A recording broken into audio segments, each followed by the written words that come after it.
देखिए हुआ क्या था कि 26 अप्रैल 2024 को कर्नाटका की 24 सीट पे इलेक्शन होने थे और इलेक्शन होने में सिर्फ 5 दिन बचे हुए थे और चारों तरफ हर एक पार्टी जो थी वो अपनी इलेक्शन की कैंपेनिंग कर रही थी। अब इसके बाद डेट आती है 20 अप्रैल 2024। अब इस दिन होता क्या है कि जो हसन कॉन्स्टिट्यूएंसी थी जहां से प्रज्वल रेवन्ना खड़ा था, यहां पे कुछ अननोन लोग आते हैं और घरों में, मार्केट में, बसेस, ट्रेन, हर जगह पेन ड्राइव फेंक के चले जाते हैं। अब शुरू में तो लोग कंफ्यूज थे कि ये पेन ड्राइव में है क्या, क्योंकि हर जगह पे पेन ड्राइव पड़ी हुई मिल रही थी। और फिर इसके कुछ टाइम बाद कुछ लोगों ने पेन ड्राइव को लगा के देखा और जैसे ही उन्होंने पेन ड्राइव लगाई उनके पसीने छूट गए।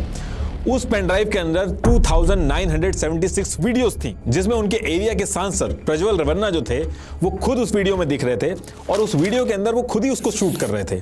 औरतों और लड़कियों के साथ जबरदस्ती और करते हुए दिख रहे थे। कई सारी फुटेज ऐसी थी जहां पे लड़कियां गिड़गिड़ा रही थी, चिल्ला रही थी, उनको छोड़ दिया जाए। लेकिन वीडियो में जो प्रज्वल था वो एक साइकोपैथ की तरह हंस रहा था। एक वीडियो देख के तो लोगों को और ज्यादा गुस्सा आया, जिसमें 60 से 65 साल की महिला चिल्ला रही थी और ये उसके साथ जबरदस्ती कर रहा था। ये जितनी भी वीडियो थी 2000 से ऊपर, ये आधे से ज्यादा वीडियो उसने खुद शूट की थी और कुछ में ये किसी और से शूट करवा रहा था। ये लगभग जो 3000 के करीब वीडियो थी, हर वीडियो में एक अलग महिला थी और उसका चेहरा तक दिख रहा था। यानी कि उस पर्टिकुलर टाइम पे तो जो लड़कियों ने सहा ही सहा, अब मार्केट में उनका फेस तक रिवील कर दिया गया था, जिसमें इनकी पार्टी की फीमेल वर्कर्स, ग्राम पंचायत की member, government officials, police officers, in fact घर की मेड तक थी। अब जैसे इस पूरे एरिया में हल्ला स्टार्ट होता है, प्रज्वल के जो कार्यकर्ता थे सीधे पुलिस स्टेशन पहुंचते हैं और उल्टा कंप्लेन करते हैं कि इलेक्शन के टाइम पे उनके लीडर की छवि खराब करी जा रही है और एआई की मदद से ये डीप फेक वगैरह यूज करके उनकी वीडियोस बना के शेयर करी जा रही हैं। और ये सारी वीडियोस पेन ड्राइव में जो आई थी सोशल मीडिया के ऊपर भी शेयर हो गई थी। शुरू के कुछ घंटे तो यही बात चली कि ये डीप फेक वीडियोस हैं, लेकिन फिर लोगों ने देखा कि प्रज्वल के घर के अंदर जो स्टोर था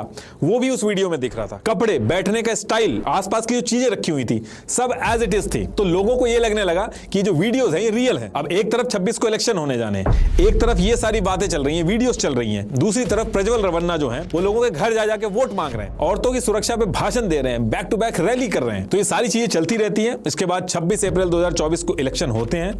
इस वीडियो का जो इंपैक्ट होना था हो गया था, कैंपेनिंग सारी हो गई थी और इलेक्शन खत्म होने के नेक्स्ट डे यानी कि 27 अप्रैल 2024 को प्रज्वल क्या करते हैं, ये अपने डिप्लोमेटिक पासपोर्ट जो था इनका उसका यूज करके जर्मनी चले जाते हैं। 2 बजे की इनकी फ्लाइट थी, 11 बजे के करीब ये निकल गए थे और ये उनके टिकट की ओरिजिनल कॉपी है। अब जैसे ही प्रज्वल रेवन्ना 27 को जर्मनी भाग जाता है, इसके नेक्स्ट डे एक नई चीज सामने आ जाती है। 28 अप्रैल 2024 को प्रज्वल रेवन्ना के घर में एक 47 ईयर ओल्ड मेड थी, वो होले नारासीपुर टाउन पुलिस स्टेशन में पहुंचती है और एक कंप्लेन दर्ज करवाती है और इस एफआईआर में वो कहती है कि प्रज्वल के घर पे वो काम करती थी और जिस दिन उसका काम प्रज्वल रेवन्ना के घर पे लगा था तो टोटल उस घर में 6 फीमेल मेड थी और बाकी जो काम करने वाले थे वो मेल थे। और ये जो 6 फीमेल मेड जो पहले से ही प्रज्वल रेवन्ना के घर पे काम कर रही थी, वो इसको वार्निंग देती है कि जब प्रज्वल रेवन्ना घर पे आए तो उससे दूर रहें। स्टेटमेंट के हिसाब से ये था कि प्रज्वल रेवन्ना जब घर आता था तो सारी की सारी फीमेल मेड जो थी वो डर जाती थी। कंप्लेन में आगे मेड कहती है कि जिस दिन उसने घर में काम करना चालू किया था उसके 3 से 4 महीने बाद ही उसके साथ प्रज्वल रेवन्ना ने जबरदस्ती करी। और जब इस चीज से परेशान होके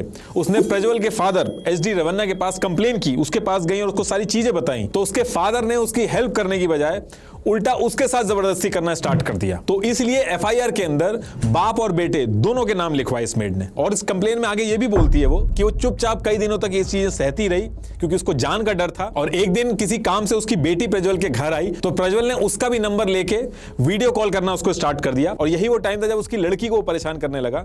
तो मेड ने वहां पे काम करना छोड़ दिया और जो उसकी लड़की का मोबाइल था उससे ब्लॉक करवा दिया। इस कंप्लेन में पुलिस ने और बाकी लोगों ने यह भी पूछा कि इस समय आप क्यों कंप्लेन करने आई हैं? तो उसने कहा कि जैसे ये वीडियो वाली सारी खबरें सामने आई तो मेरे अंदर भी हिम्मत आ गई और मैं आके कंप्लेन कर दी। और फिर इस कंप्लेन के साथ ही प्रज्वल रेवन्ना और उसके फादर के ऊपर under IPC section 354A, 354D, 506, 509 के तहत एफआईआर दर्ज हो जाती है।